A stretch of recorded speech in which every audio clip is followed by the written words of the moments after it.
Good morning everyone. Today's topic for video lecture is planning and procurement procedure in material management. तो सबसे पहले बात करते हैं इंट्रोडक्शन। जैसा कि मटेरियल मैनेजमेंट वाले वीडियो में मैंने बताया था कि ये एक साइंटिफिक टेक्निक है जिसमें हम प्लानिंग करते हैं, ऑर्गेनाइज करते हैं और control of flow of materials करते हैं। कि मतलब कि जो भी मटेरियल्स हमें चाहिए तो उस कैसी क्वांटिटीज़ में चाहिए, उनको कैसे हमें परचेज़ करना है, तो ये बताया था। तो अबाउट 40% ऑफ फंड्स जो होता है हेल्थ केयर सिस्टम का, तो वो मटेरियल्स को प्रोवाइड करने में यूज़ हो जाता है। तो इसीलिए मटेरियल मैनेजमेंट प्लानिंग की ज़रूरत पड़ती है कि मतलब हमें कैसे क्या करना है। तो मटेरियल मैनेजमेंट में जैसे कि हमने बताया था कि उसके फंक्शंस में सब कुछ इंक्लूड होता है कि प्लानिंग ऑफ फॉर मटेरियल करना है, फिर उसके बाद से डिमांड एस्टिमेशन करना है, परचेज करना है यानी परचेजिंग है, फिर इन्वेंट्री मैनेजमेंट की मतलब जो भी इक्विपमेंट्स आए, ड्रग्स आए या सप्लाईज आए, कि मतलब कि मीन्स की जो भी मटेरियल्स आए तो उनको कैसे मैनेज करना है, स्टोर कैसे करना है। तो ये इसके अलावा इनबाउंड ट्रैफिक हो गया, वेयर हाउसिंग एंड स्टोर्स हो गया, और इनकमिंग क्वालिटी कंट्रोल हो गया। तो ये सब मटेरियल मैनेजमेंट के मतलब मेन फंक्शंस हैं। तो बात करते हैं, अब बात करते हैं कि मटेरियल प्लानिंग क्या होती है। तो मटेरियल प्लानिंग एक साइंटिफिक वे है जिसमें हम रिक्वायरमेंट्स को डिटरमाइन करते हैं कि मतलब को भी जो भी चीज़ें हैं कि इकोनॉमिक इन्वेस्टमेंट पॉलिसीज़ के अकॉर्डिंग हमें मतलब वो हमारे ऑर्गेनाइजेशन में किन किन मटेरियल्स की ज़रूरत है, तो उसके लिए प्रॉपर हमें प्लानिंग करनी होती है। तो मटेरियल प्लानिंग का जो एम है तो वो भी मटेरियल मैनेजमेंट की तरह से ही है कि हमें राइट क्वालिटी में मटेरियल चाहिए, राइट क्वांटिटी में चाहिए कि मतलब उसकी सप्लाई जो है उसकी राइट क्वांटिटी में होनी चाहिए, फिर राइट कॉस्ट होना चाहिए, और उसके अलावा राइट टाइम और राइट प्लेस भी होना चाहिए कि हमें समय से मिल सके और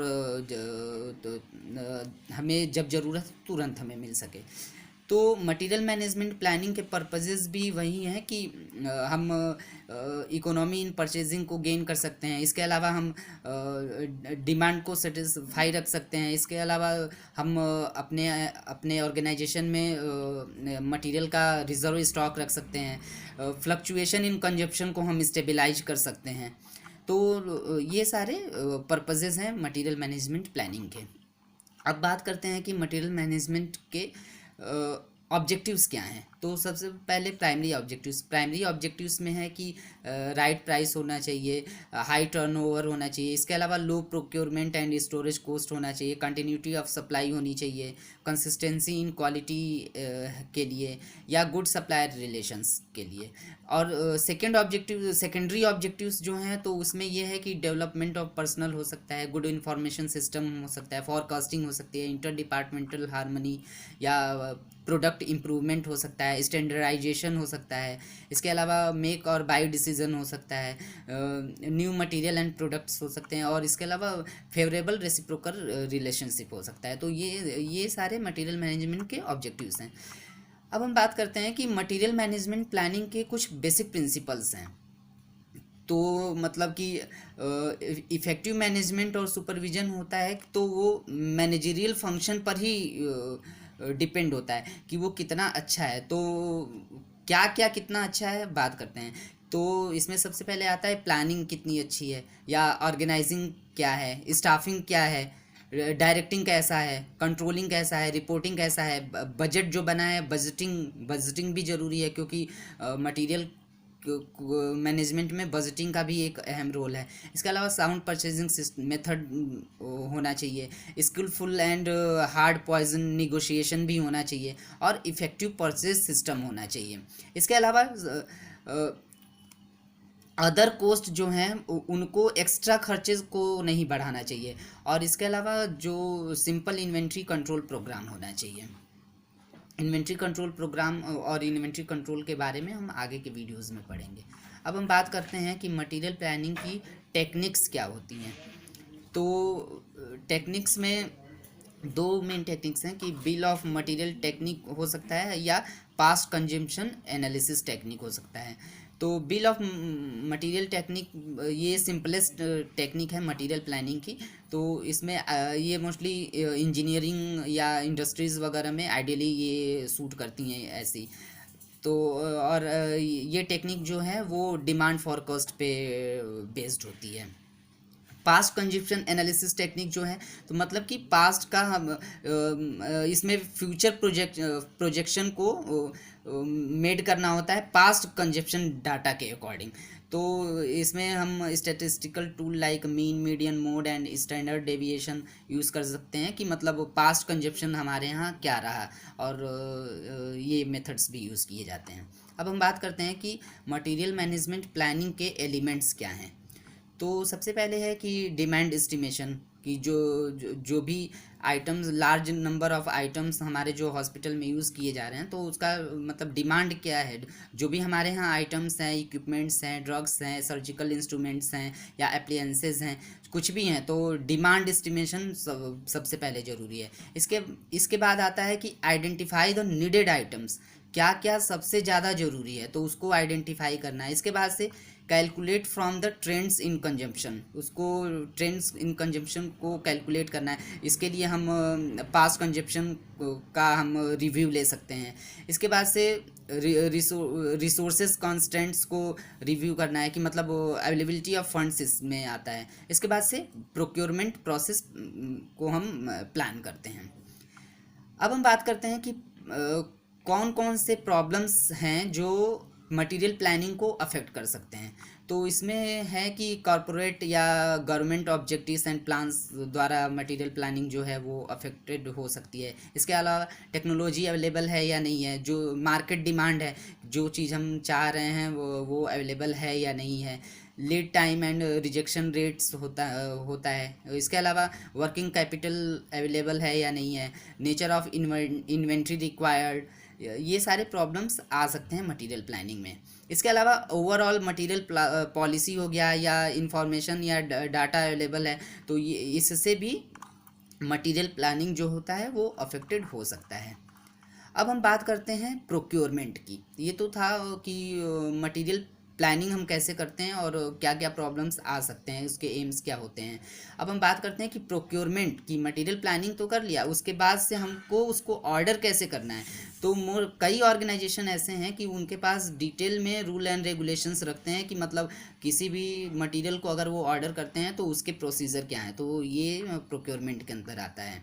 तो प्रोक्योरमेंट सिस्टम के ऑब्जेक्टिव्स जो हैं कि हमें जो भी नीडेड सप्लाई चाहिए तो इनएक्सपेंसिवली, मतलब कि जितना संभव हो सके कम खर्चे में हम उसको वो कर सकते हैं। इसके अलावा हाई क्वालिटी सप्लाईज होनी चाहिए, ये भी उसका ऑब्जेक्टिव है। इसके अलावा प्रॉम्प्ट एंड डिपेंडेबल डिलीवरी होनी चाहिए, ये एश्योर करना होता है। इसके बाद से प्रोक्योरमेंट वर्कलोड को डिस्ट्रीब्यूट करना होता है कि मतलब पीरियड ऑफ आइडियलनेस जो ओवरवर्क को अवॉइड किया जा सके, और इन्वेंट्री मैनेजमेंट को ऑप्टिमाइज़ किया जा सकता है। तो ये प्रोक्योरमेंट सिस्टम के ऑब्जेक्टिव्स हैं। अब बात करते हैं प्रोक्योरमेंट साइकिल की। प्रोक्योरमेंट साइकिल में मतलब कि हमें प्रोक्योरमेंट जब किसी भी मटेरियल का ऑर्डर देना है तो उसके लिए हमें क्या करना है। सबसे पहले तो रिव्यू सिलेक्शन की मतलब हमें क्या चाहिए उसको हमें सिलेक्ट करना है। फिर उसके बाद से डिटरमाइन नीडेड क्वांटिटीज़ की कितनी मात्रा में चाहिए, कौन सी चीज़ कितनी मात्रा में चाहिए। फिर उस नीड्स और फंड्स को रिकाउंसिल करना है। उसके बाद से प्रोक्योरमेंट मेथड्स को यूज करना है। प्रोक्योरमेंट मेथड की ओपन टेंडर मेथड यूज़ करना है कि रिस्ट्रिक्टेड लिमिटेड टेंडर यूज़ करना है, या निगोशिएटेड प्रोक्योरमेंट यूज़ करना है। बहुत सारे प्रोक्योरमेंट मेथड्स होते हैं, तो उसमें हमें चूज़ करना है। इसके बाद से सप्लायर को सेलेक्ट करना है। फिर उसके बाद से कॉन्ट्रैक्ट टर्म्स को स्पेसिफाई करना है, और फिर उसके बाद से ऑर्डर स्टेटस को मॉनिटर करना है। देन उसके बाद से हमें रिसिप्ट एंड इंस्पेक्शन करना है कि हम ऑर्डर कर दिया, रिसीव करेंगे, और उसके बाद से मटेरियल की क्वांटिटी को और क्वालिटी को हम चेक कर लेंगे, इंस्पेक्ट कर लेंगे। अब हम बात करते हैं कि प्रोक्योरमेंट प्रोसेस और निगोशिएशन स्ट्रेटजीज़ जो होती हैं, तो मोस्टली इसके मेथड्स क्या हैं। कि जैसा कि प्रोक्योरमेंट साइकिल में बताया था कि चूज़ प्रोक्योरमेंट मेथड, तो प्रोक्योरमेंट मेथड्स कौन कौन से हैं, तो अब उसमें हम बात करते हैं कि तभी तो हम चूज़ करेंगे पहले कि प्रोक्योरमेंट मेथड्स को हम समझेंगे पहले। तो इसमें है कि सबसे पहला है कि ओपन टेंडर, जो मोस्टली टेक्निकल बिड या फाइनेंशियल बिड होता है, और या हम न्यूज़पेपर में हम पब्लिश कर सकते हैं, टेंडर दे देते हैं। इसके बाद नेक्स्ट है कि रिस्ट्रिक्टेड या लिमिटेड टेंडर। इसमें भी फ्रॉम लिमिटेड सप्लायर को अबाउट 10 सप्लायर्स को हम बता देंगे बेटर क्वालिटी में हमें चाहिए, या तो इसमें लिमिटेड टेंडर, जैसे कि एक टेंडर ही देना होता है लेकिन लिमिटेड लोगों को। नेक्स्ट है कि निगोशिएशन प्रोक्योरमेंट, कि हम निगोशिएशन कर सकते हैं उसमें। नेक्स्ट है कि डायरेक्ट प्रोक्योरमेंट, कि हम सप्लायर के पास गए और हमने उनसे डायरेक्ट हमने परचेज़ कर लिया। या रेट कॉन्ट्रैक्ट यूज़ कर सकते हैं, या रिस्क परचेज़, की अगर कोई सप्लायर ऐसा है कि जो फेल है, जो आइटम हमें चाहिए वो नहीं है, लेकिन उसने हम और हमने आइटम को दूसरी एजेंसी से हमने परचेज़ कर लिया। इसके अलावा कुछ अलग सप्लायर स्ट्रेटजीज़ को यूज़ कर सकते हैं,